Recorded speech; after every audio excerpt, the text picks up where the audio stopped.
23 Al-Mu'minun.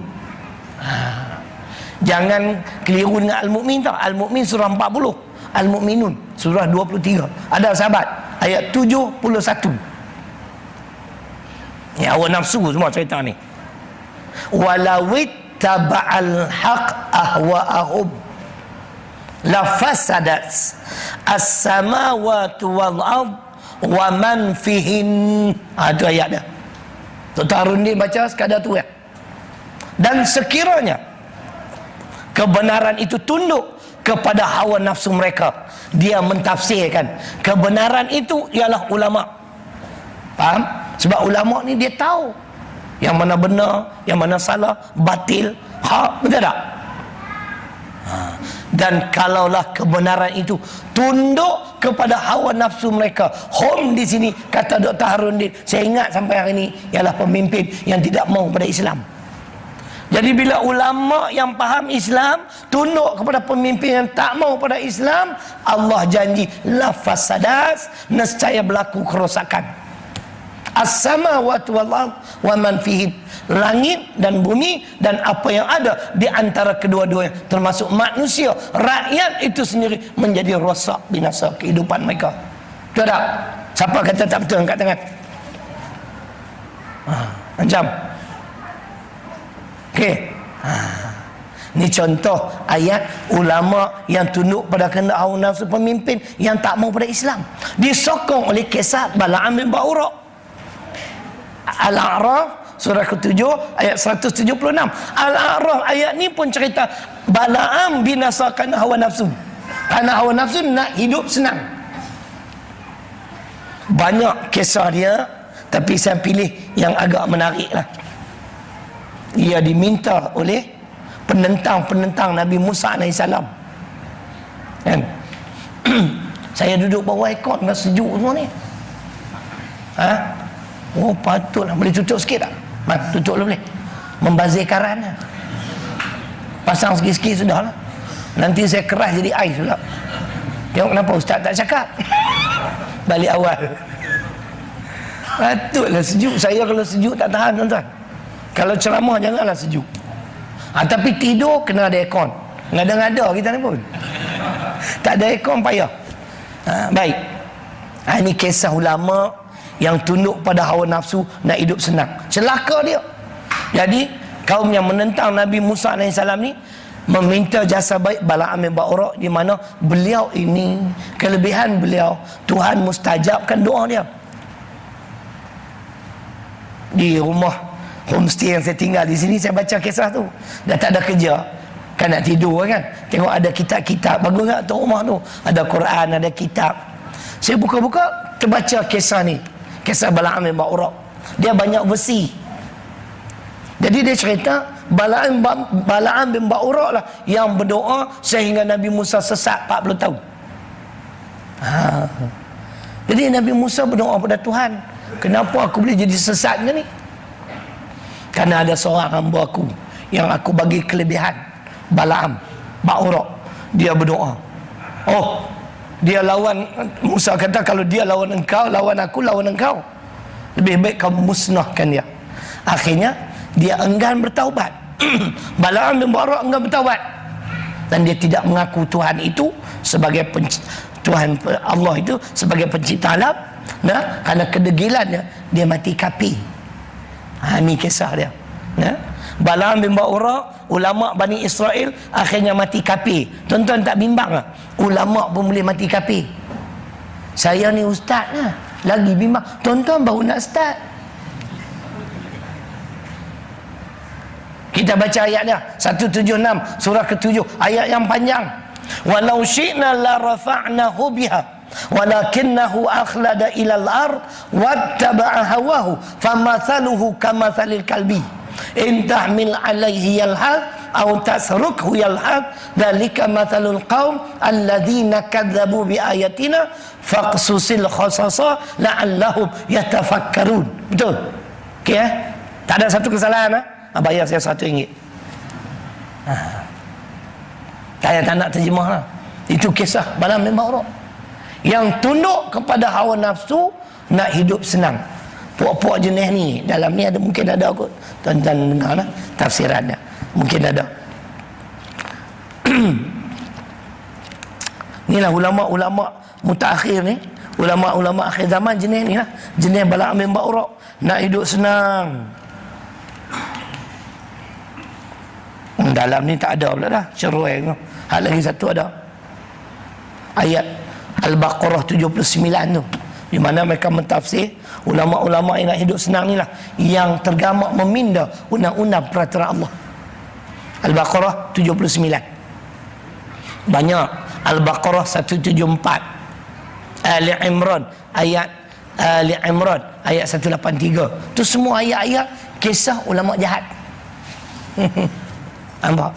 Itu yang kedua. Jadi sesiapa yang tunduk pada hawa nafsu pasti binasa kehidupannya. Bala'am bin Ba'ura akhirnya mati kapi. Dia enggan bertaubat. Saya nak tegaskan di sini tuan-tuan, walaupun kita bertaubat, tapi ingat, taubat hendaklah diikuti dengan amal-amal soleh. Taubat saja tidak beramal tidak akan mendapat keampunan Allah. Percayalah tuan-tuan. Nampak tak? Taubat sahaja tapi tidak beramal dengan amal soleh, pasti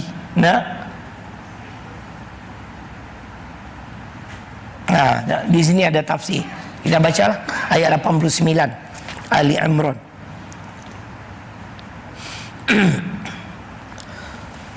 Allah Subhanahu wa taala berfirman, illal ladzina tabu min ba'di dzalik wa aslahu fa innallaha ghafurur rahim. Cuba dengar makna. Kecuali orang yang bertaubat sesudah itu dan mengadakan perbaikan. Perbaikan dia ada tafsiran sebentar lagi. Kerana sesungguhnya Allah Maha Pengampun lagi Maha Penyayang. Cuba dengar, melakukan pekerjaan-pekerjaan yang baik untuk menghilangkan akibat-akibat yang buruk dan kesalahan-kesalahan yang telah dilakukan. Taubat nasuha sahaja tidak memadai, melainkan hendaklah diikuti dengan amal-amal kebaikan. Faham? Setengah orang kata aku dah taubat dah, tak solat pun.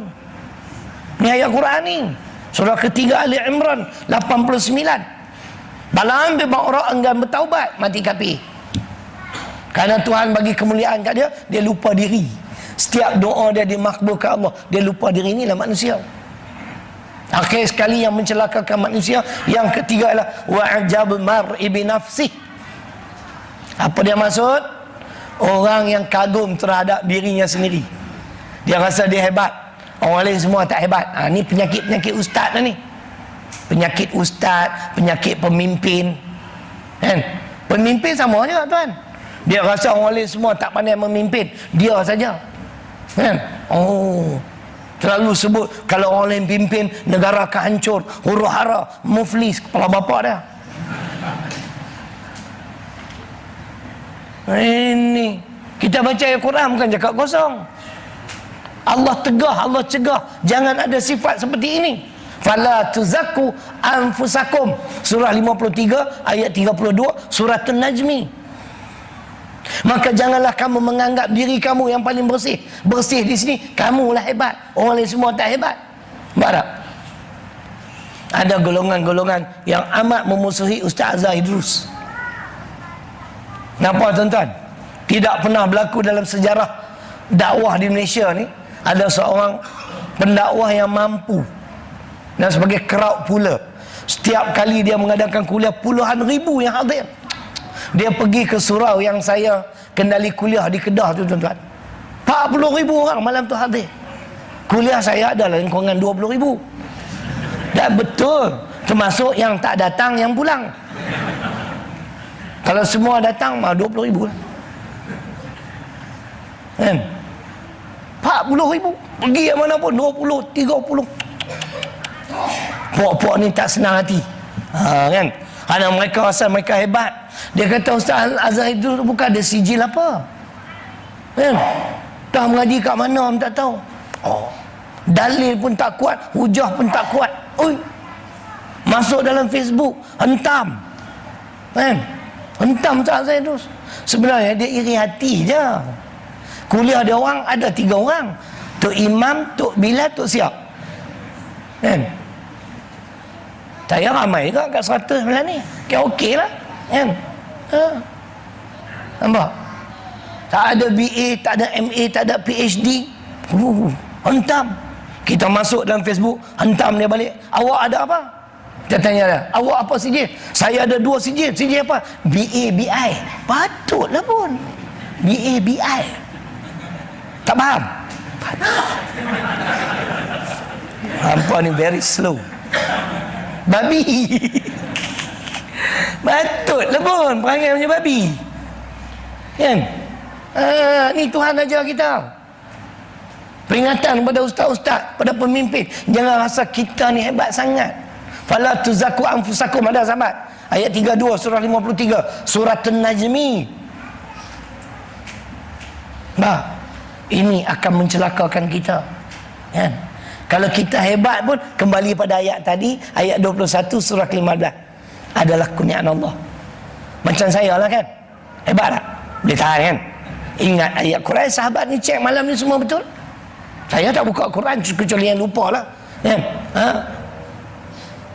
Boleh kata 98% oh, boleh ingat. Adakah saya hebat, Tuan Imam? Hebat. Kan? Saya pernah kena tuan-tuan dalam khutbah jemaat. Ayat yang selalu saya baca, saya lupa. Tak boleh baca. Ulang sekali lagi tak ingat. Ulang sekali tak ingat 3 kali. Masa tu baru saya kata kat diri saya, badan muka awak ingat awak hebat kan? Bila saya kata macam tu, Tuan Imam, dan ayat tu terpampang di depan saya dapat lihat sebab martabat saya tinggi. Tuan-tuan tak dapat lihat. Terus saya baca ayat tu dengan lancar. Bila saya jawab tu, padan muka awak rasa awak hebat sangat. Kita tak hebat. Sekelip mata Allah boleh lupakan kita. Betul atau tidak? Sebab itu yang ketiga. Jadi manusia akan benci kepada orang yang menganggap diri dia ni hebat sangat. Fala tuzaku anfusakum.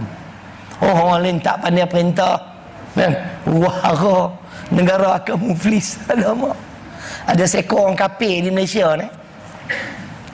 Dia kata kalau laksana hudud, negara kita akan muflis. Saya kalau jumpa dia, saya nak beritahu main sini, nak abang hang, nak tanya hang, Italy, Greece dan Portugal juga muflis. Apakah ketiga-tiga negara ini melaksanakan hudud? Dah dia pakai logik akal, kita jawab dengan logik akal. Kan? Ni kata mantik. Faham Ustaz? Dia kata kalau laksana hudud, pelabur tak masuk, negara akan muflis. Portugal, Greece dan Italy muflis. Republic of Ireland awal tahun lepas 2012 tak ada duit nak bayar gaji. Kerajaan Republic of Ireland. Apakah Republic of Ireland melaksanakan hudud? Lepas tu orang kafir jenis biadab ni kita kena ajar. Tak boleh berlembut. Sebab berlaku zaman Nabi SAW, seorang kafir dia hina Islam. Dia kata kami nak terima Islam macam mana? Tuhan kamu miskin, kami orang Yahudi kaya raya. Bila dia kata sedemikian, sahabat Saidina Abu Bakar belasah dia sampai lebam biji mata, tak tahulah kanan ke kiri, lebam muka dia.